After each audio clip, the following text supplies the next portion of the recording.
Hello, good morning. My name is Anuj Srivas, and this is MK Venu, our founding editor. And thanks for joining us for our Facebook Live today morning. So yesterday, the Tata Group, one of India's oldest business houses and largest family-run corporate empires, in a very short press release announced that its chairman, Cyrus Mistry, was stepping down. And he would be replaced by Mr. Ratan Tata, and a new successor panel, a new search panel would be constituted to find a new chairman. And this really shocked the business community, the Indian business community, and the global investment community yesterday. And today morning, Tata Group stocks are down, and institutional investors are wondering what's going on. And this is not done right Yeah. indeed amongst large Indian corporates, especially the Tata Group, which is known for its high corporate governance standards. Could you just sort of walk us through this, and what was the background, and did it come as a shock? Yeah, to the investing community, the global investing community, it came as a shock because if the world recognizes one marquee corporate house in India, it is the Tatas. And Ratan Tata, the patriarch of the group, he was the one who was responsible for taking Tata global. He bought during the boom period between 2000, global economic boom period between 2002 and 2008. Ratan Tata went on a buying spree, shopping spree around the world. He bought Tata Chorus, the steel company. He bought JLR. He bought a slew of hotels in the US, Europe, Australia. He bought Tata Tetley, the tea company. Yeah. So he really went global. But then the 2008 bust came, the global meltdown. And after that, things have been very bad for both the global economy and for companies, especially since 2012. The big commodity down cycle hit everybody equally badly. And unfortunately, it was around that time that Ratan Tata stepped down and made Cyrus Mistry the chairman of Tata Group. Now, Cyrus Mistry received a whole lot of highly leveraged, non-profit generating companies. Yes. And he really, That's true. he got last 4 years that he's been there. All he was engaged in was selling non-core assets, non-profitable assets, thereby actually improving shareholder value. Yes. So the global shareholders are very keen to know as to why this has happened, because they were benefiting in terms of the value of their shareholding, which is going up because Cyrus Mistry was selling a lot of companies, shutting down like Tata Chorus shut down the UK. He was in the process of selling the European part of the steel business. So all that the investors, the shareholders were appreciating, but it was also, whether you like it or not, it was rolling back Tata's global vision in some ways. That's true. So there must have been some disagreement between Ratan Tata, whose trusts still hold 66% of Tata Sons. Correct. Yes. Now Cyrus Mistry is also Through family his trusts. Yeah. the trusts Yeah, which Tata. Ratan Tata controls. Yes. They hold 66% of the holding company Tata Sons, and Cyrus Mistry's family owns 18.5%. Correct. So just for some background information for our viewers, so Cyrus Mistry has been the chairman for the last 4 years. He's the first chairman to not be related to the group's founder through blood, though his sister is married to Noel Tata, who is a half-brother of Ratan Tata. And as we continue our discussion, we invite any questions to log on to our Facebook page and add any comments. But let's just walk through Mistry's reign. So over the last 4 years, so is this 4-year period, was it long enough of a time for him to sort of sit down, assess what needed to be done, walk these companies through what they did be done, or It's not long enough. Yeah. In fact, okay, Cyrus Mistry took over in December 2012. Yes. Now, I personally have some sympathy for Cyrus because after he took over the reins, the commodity down cycle really hit all countries and all big companies. And if you notice, Anuj, after that, companies started showing progressively much lower sales growth, profitability growth. So Mistry was essentially doing firefighting. What he received, Right. in some sense, was the excesses of the previous incumbent, Ratan Tata. I'm not saying that what Tata did was wrong. It was a big gamble, but large part of that gamble was not paying off. Steel companies, huge debt. In fact, Cyrus Mistry, Bloomberg says that he was saddled with $30 billion of debt, which Ratan Tata had taken to fund his acquisitions like Chorus, the steel company across Europe, fund JLR, Tata Motors, which was a success story, to fund Tetley, other global businesses, hotels abroad, etc. Sure, sure. But then Cyrus was simply trying to deleverage these 4 years. So, a good time to actually to have assessed Cyrus's performance was after this down cycle. If there was a mild upcycle, Yeah. he should have got at least 3-4 years of the upcycle. He merely presided over a massive down cycle, during which most Tata companies, except TCS, had return on capital which was lower than the cost of capital. Correct. So, Correct. which is what the Economist, in its edition, in its comprehensive analysis of the Tata Empire, says that there was negative economic value add during Cyrus Mistry's tenure. But I don't blame him entirely for that. Right, right. But I mean, are you saying that it's most of the factors, that led to his perhaps average performance was just factors beyond his control, or some people have pointed out he might not have been as decisive as he should have been. It took him 3 years to sort of decide that the Tata Steel acquisition of Chorus needs to be shut down. Earlier this year, he put the plants on the block. So should he have moved earlier, perhaps? Or I would say, Anuj, I would say 70% of the issues that he was dealing with were not of his making. He had received it as legacy. Now, when a huge vision such as that of Ratan Tata's, creating a global footprint for Tata's, when it goes wrong in many ways because of the global economy down cycle, then I don't think any other CEO, anybody other than Cyrus Mistry would have probably done the same, would have tried to deleverage, sell assets which are not generating profits, and try to consolidate. I think he was in that phase. It's possible that the way he was doing it, the brashness with which he was doing it, and the team that he brought, and his management style. That's true. That's true. I think it was more style than substance, in my view. There were egos at work, and probably Ratan Tata did not like the brash manner in which some of his his own global vision was being rolled back. That's true. So let's talk about that. So when Mistry first came in, so he started this GEC, the Executive Council, which he staffed with sort of outside people, not really part of the inner Ratan Tata circle. So do you think that this was, one, was it a wise move, or two, was it did it backfire on him because it sort of strained relationships between him and Tata?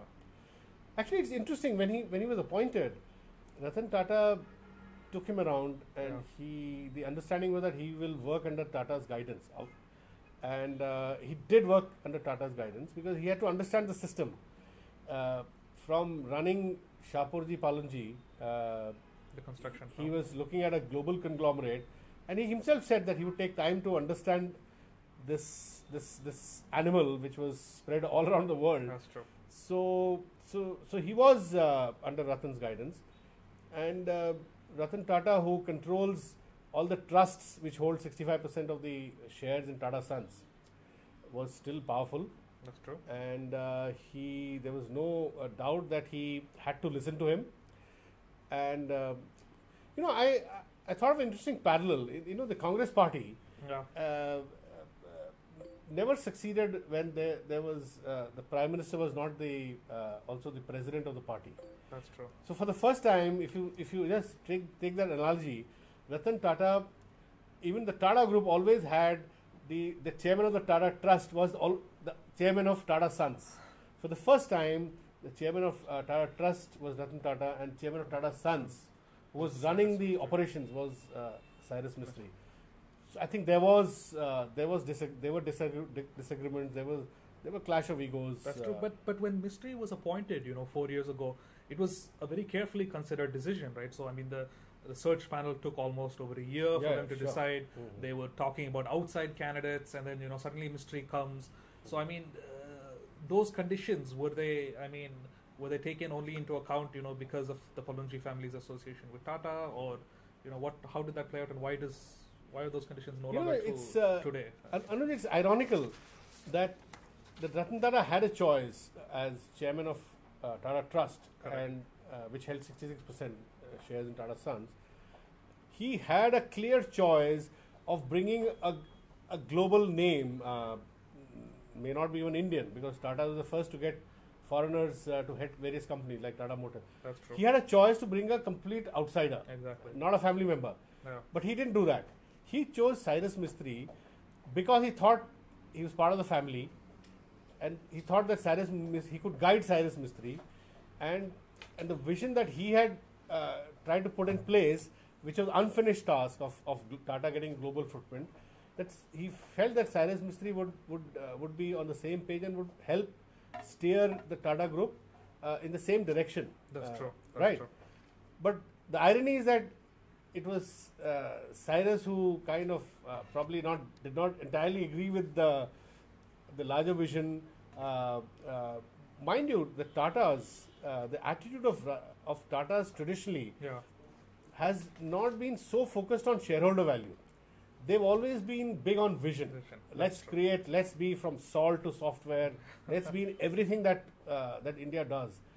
But Cyrus Mistry was clearly very focused on shareholder value. Yeah. Yeah. So therefore, he was he took a micro view of rewarding the shareholders, and he did that by selling non-profitable companies, and on that he succeeded, because during his tenure, the 18 or 19 listed Tata companies, they actually did much better than the BSE 500 Bombay Sensitive Index. Yes.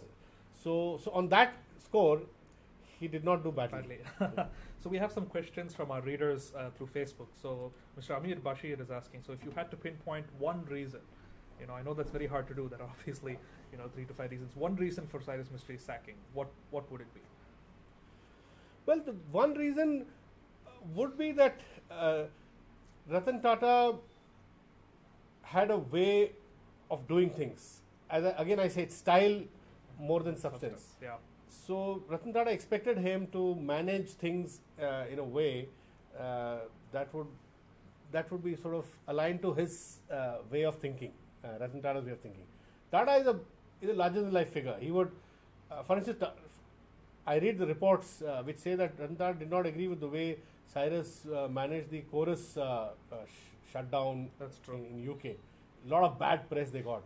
Whereas Ratan Tata was a global figure. So if he were chairman, he would have gone to UK, he would have met the Prime Minister, he would have, global corporations have relationships with governments. That's true. Cyrus did not display skills of being able to manage the bigger environment, especially at a time when there was a global slowdown. Correct. Economies were, slowing badly, companies were slowing badly, and this was also reflected in the way Tata Docomo controversy was handled. Correct. So Ratan had made a commitment to Docomo during his time that if the company Tata Tele services did not do well, Docomo could exit at half the price at which they came. Now, Cyrus Mistry did not manage that well. Yeah. And there were some regulatory issues also, but That's true. Ratan Tata would have tried to sort of meet that commitment with his Japanese. Correct. And mind you, that issue became actually a national issue, because the Japanese investors, because Docomo was not getting its promised due from the Tatas, Japanese investors were telling Prime Minister's office that they would not invest until Docomo's problems were solved. That's true. So Japanese work in a concerted sort of way. So I mean, so from what you're saying, so there's a very public aspect, so to the way Cyrus Mistry handled controversies or obstacles that came in his way. So with the Tata Steel shutdown, the chorus shutdown in UK, it was that Mistry did not go there, meet the Prime Minister. In fact, I think the UK Trade Secretary flew to India to meet mystery at one point. So we have a question from Shashank Halwakar. So he talks about, I mean, with this public image component in mind, how do you instill confidence in shareholders? How would Ratan Tata go about doing this? My sense is, Anuj, that if you saw the stock market today, Yes, the share price did not fall dramatically. that's true. But the overall There was a decline, but I think one or two companies also did well. In fact, there were results of one or two companies like Rallies, smaller Tata companies, they're doing well. So my sense is that the shareholders' anxieties will have to be addressed by Ratan Tata in this intervening 4 months that he's there. He's formed a search committee. Yes. They'll have to get somebody now who really sort of further consolidates the shareholders' faith Yes. in the Tata group. And it's not only shareholders that he has to sort of instill confidence in. So yesterday one of the news stories that came out was that Ratan Tata personally wrote to the Prime Minister Modi, and we have a question from Mr. Prashant Baligar who's asking, with Ratan Tata writing to Modi about Cyrus stepping down, do you think it was important that Ratan involved the PM in this issue? So what is the backstory on this? I was a bit surprised that he wrote to the PM. Now, since he wrote to the PM, there must be some purpose behind it. In my view, the purpose is that there are a lot of regulatory issues which the Tatas are still grappling with, including Docomo. Now, in Docomo, what has happened is they issued preference shares to the Japanese company, which tied up with Tata Teleservices. Correct. Now, with the put option, with the option that they could exit the company at half the price at which they came. Now, post facto, RBI has come up with a view that preference shares can't be a put option in preference shares under Foreign Exchange Management Act. That's true. It's a violation of FEMA. Correct. So now this issue needs to be resolved. That's true. And they owe Docomo $1 billion plus 7,000 crores. They've lost a case.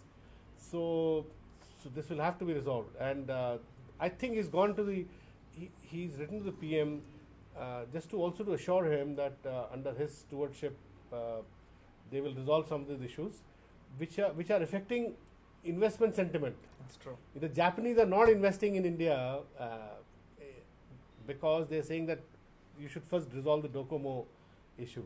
There is a problem there. Yeah. So let's also move to sort of the immediate fallout of what's going to happen next. So, media reports yesterday were saying that the Shapoorji Pallonji group, which, Cyrus Mistri's family belongs to and which is the single largest stakeholder in Tata Sons, they are reportedly against Mistri's removal, calling it illegal, saying that, they needed 15 days notice. And we have a question from our reader, Harsh Singh, saying that Cyrus Mistry has moved the court. That's the latest news today morning. So, I mean, how exactly is this going to play out? Will we see, for instance, the Pallonji group reducing its shareholding, or will they simply try to create, a situation which will lead to very ugly public dispute?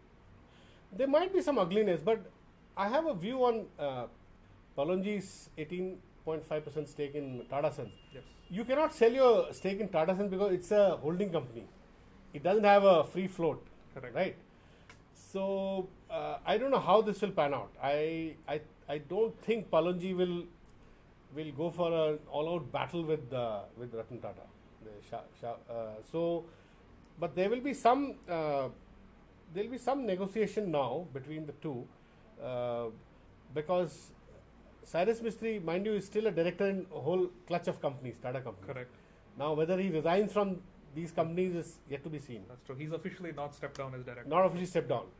So my sense is that they'll still work out some, halfway solution. But doesn't know. I don't think this will be a battle like Mukesh Ambani, Anil Ambani split down the middle. Some arbitrators, just separating the companies. That's true. And a lot of airing of very dirty laundry. I don't think that's going to happen in this case. Right. Okay. So we have another question from Sarita Rani, one of our viewers. So I mean, the Mistry's, his stepping down, Ratan Tata, his clash with Mistry, so on and so forth. Does this mean that Tata cannot get away from being a family company? And as they look for future successors to Mistry, will any outside candidate, Indra Nui's name has been floated around. Would they be willing to come in, or how? Actually, this is a very interesting question.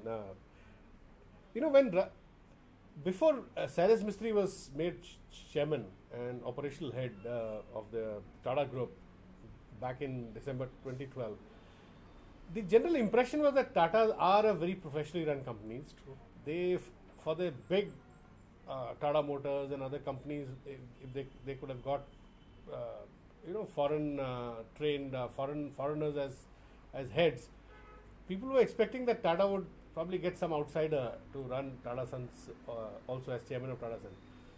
But he surprised everybody by bringing in Mistry. Yeah. So that kind of gave people the impression that this is also a kind of semi-family run company. It is not as professional as people had thought. Now with this dispute, it seems to be a settled issue. It's very much family controlled. Correct. But in this instance, after having not succeeded in with one family member there, I think for public consumption, my sense is that Ratan Tata would try to get some outsider this time round after 4 months, within 4 months. Would they be willing to come in? If Ratan Tata is not willing to, sort of step down as chairman of the Tata Trust, and that sort of backseat management is still there, would a well-respected outside executive be willing to come in, when these are issues? I think they will. My sense is they will come because these kind of coups are not uncommon even in the US. Yeah. A lot of pension fund run companies, they sack CEOs very frequently. Of course. In fact, take the example of Steve Jobs. Yes. He brought in a guy, Scully, John Scully from Pepsi. John Scully. Yeah. Pepsi threw him out. Yeah. That would have been 100 times bigger shock, bigger shock value than this, right? Yeah. So these things, boardroom coups happen abroad also, but then it depends how Ratan Tata consolidates the group from here on, and whoever comes as the new CEO, how he builds a relationship with that person. But one thing is clear: Ratan Tata is very much here playing, the backseat driving. That's true. So whoever comes as the CEO will have to contend with some backseat driving. Correct. So let's also talk about. So recently the board of the Tata Sons, a couple of new members were inducted. So Venu Srinivasan, head of TVS Motors, was one. Ajay Piramal was another. And some observers have sort of pointed out that these people have come on so recently, they might not have had time to properly assess Mistry and what he was trying to do. Do you think that these charges are fair, or and how will that sort of play out when it comes to politics on the Tata Sons board? Well, Anuj, the fact is that the board was answering to Ratan. Ratan Tata controlled the board. So out of 9 members, maybe 2, I think, abstained. Abstained, yes. Ratan Tata himself abstained because he didn't want to be seen as throwing him out, throwing Mistry out. So the many other board members were there earlier also. In my view, the other person who abstained was Ishad Hussain, who was also an old Ratan Tata loyalist. Correct. So very cleverly, he also abstained because Ratan Tata did not want to give the impression that he was driving this whole thing. Yes. Although everybody knows he was driving it. So now coming to Ajay Piramal, the Piramal Group chairman, and Venu Srinivasan, these two choices are very interesting because, in my information, Ajay Piramal is very close to the establishment, the current establishment. He's very close to the BJP. He's traditionally funded the BJP. He has a good relationship with Narendra Modi. So does Srinivasan have a very good equation with it. I think these two people have come essentially to help Ratan Tata manage governmental relations. Yes. That's what my sense is. Right. Which is very important in today's context. Correct. Because Anuj, when the economy is down, government and corporates, they tend to sort of depend on each other for a lot of things. Yes, that's true. I don't want to elaborate on that. No, that's fine. But a lot of people also from yesterday have drawn a lot of parallels to. I know we talked about Apple, Steve Jobs, and John Scully, but also, more closer to our home, Infosys and Narayan Murthy. So Infosys similarly had this 2 years Yeah. ago when they appointed an outside executive, Vishal Sikka, and even today there are The sort people of are questioning yeah, Sikka. yeah, Yeah. people are questioning Sikka, and also So the the- influence of the Exactly, promoters. yeah. So I don't, I'm happy you raised this issue. The fact is, when the chips are down, as I said in the very beginning in my framing remarks, that when the global economy is tanking and not showing any signs of recovery, and consequently companies are doing badly,